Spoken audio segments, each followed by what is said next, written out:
Well, I've been in TVET, or Career and Technical Education, for the past 30 years. I've been a faculty member teaching in the area of workforce development, and then I've actually been an administrator in that area, serving as a vice president, vice chancellor, chancellor, provost at numerous institutions. And right now I'm serving as the academic vice president at Arkansas Tech University here in the U.S.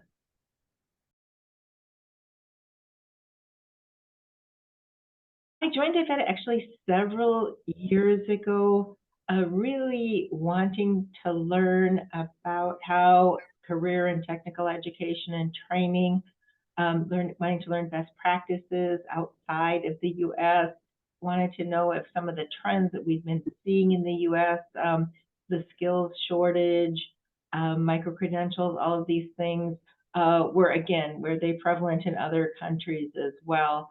And so I started looking into how could I find this information out. And actually, I came across the Iveta website and an upcoming conference, and I attended the conference, and I thought it was exactly what I was looking for. And I've been a member ever since.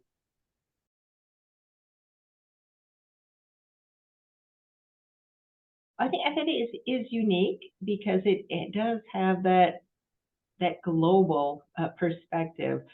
So you can attend an Iveta meeting, whether it's in person or virtual, and you can discuss TVET issues with individuals from Europe and the US and Eastern Europe and Africa. And to me, it's a Malta. It's just a very unique opportunity for networking, for collaboration, whether you're collaborating on a webinar or a grant project.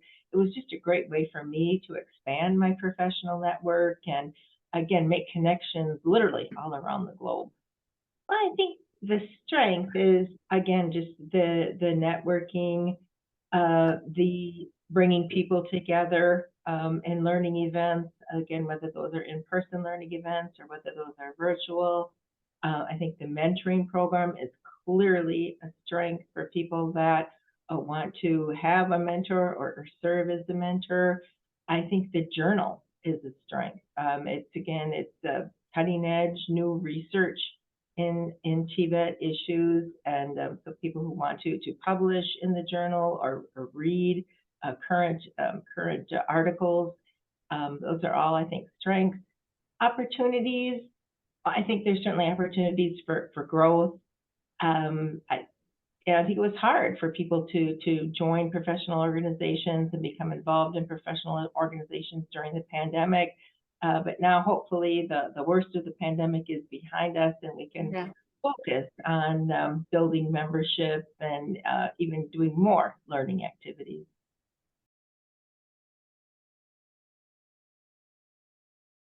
Sure, Iveta's journal is it's a peer-reviewed or peer-refereed journal. So any educator or researcher, practitioner who wants to publish their work in and around training, vocational education, workforce development, they're welcome to submit an article. Then what I do is I take a look at the article, and if it appears to be something that would be attractive to our readers, I then send it out to, we have a team of trained peer reviewers. I send it out to a couple of peer reviewers. Then they will give suggestions for improvement. That goes back to the author, and we work back and forth and create, I think, a very refined and finished product to put into the journal.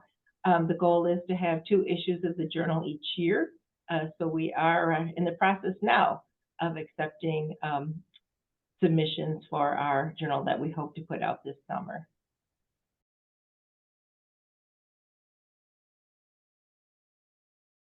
I think it's all about setting goals. Again, I began my career as in the classroom as a faculty member. So setting goals relative to my teaching, the research I wanted to do, the service, and to me, the service does mean involvement in professional organizations. And then I think your goals maybe change as you move forward in your career. I started spending, less time on teaching, more time on research and administration.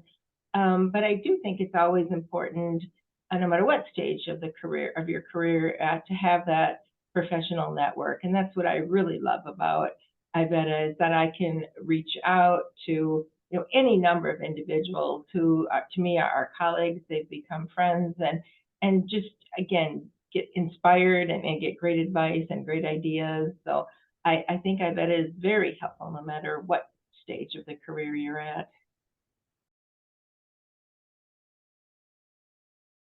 And we have those same fears here at my university. For example, English teachers are worried that students aren't going to be writing their own papers anymore, that they'll have them automatically written for them, and the teacher won't be able to tell the difference, so to speak.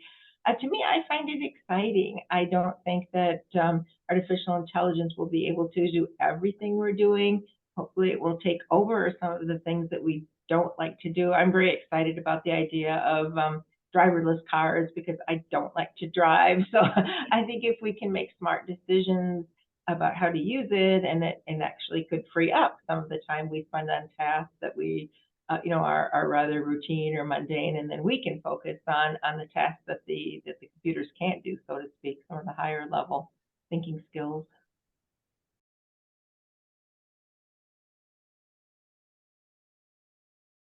I think it's the best is yet to come with Iveta. I think 40 years is a great milestone. It shows that we're building, credibility as an organization, and we do have some traditions to build on. But certainly, what I found with Iveta is there's no one is really clinging to the past or the way we've always done things.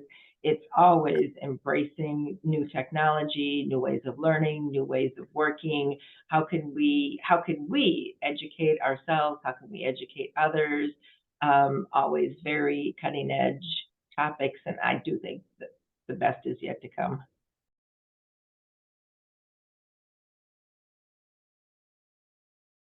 Yeah, family grew up in a small town in Wisconsin in the U.S. With two sisters.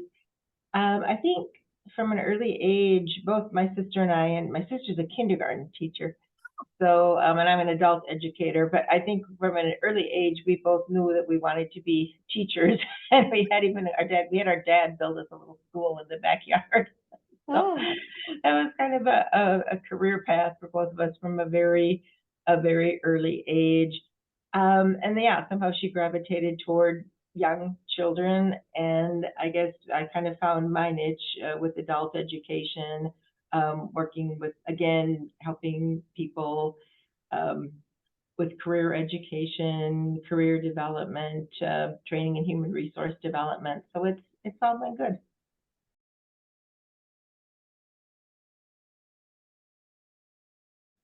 I guess, do I feel strong? Yeah, I think I really feel strongly when people don't take care of animals. And I guess, I don't know, maybe that's kind of a passion of mine. I would like to rescue every animal out there. Yeah, that really bothers me if I see people treating oh, animals badly, so, yeah, or abusing them or neglecting them, or yeah, I would like to save every pet on earth, I think. that's very sweet. Do you have pets yourself?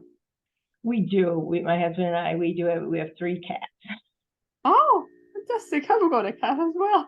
Yeah. It's I think it's incredible animal, very, very intelligent. Okay. How do you relax and unwind? I like to walk to relax and unwind. I like to read books, definitely. Like to get a massage, have a glass of wine. No, I'm pretty good at relaxing and unwinding.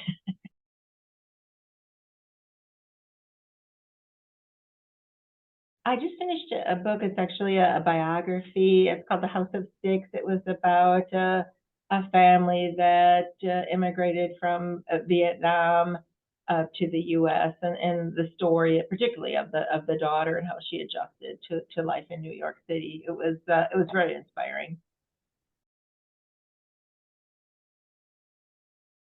I think everyone has to have their own definition of success, really. I think at the end of the day, it's all about being happy and being healthy and being satisfied with the way things are going in your life. I don't think there's one particular formula.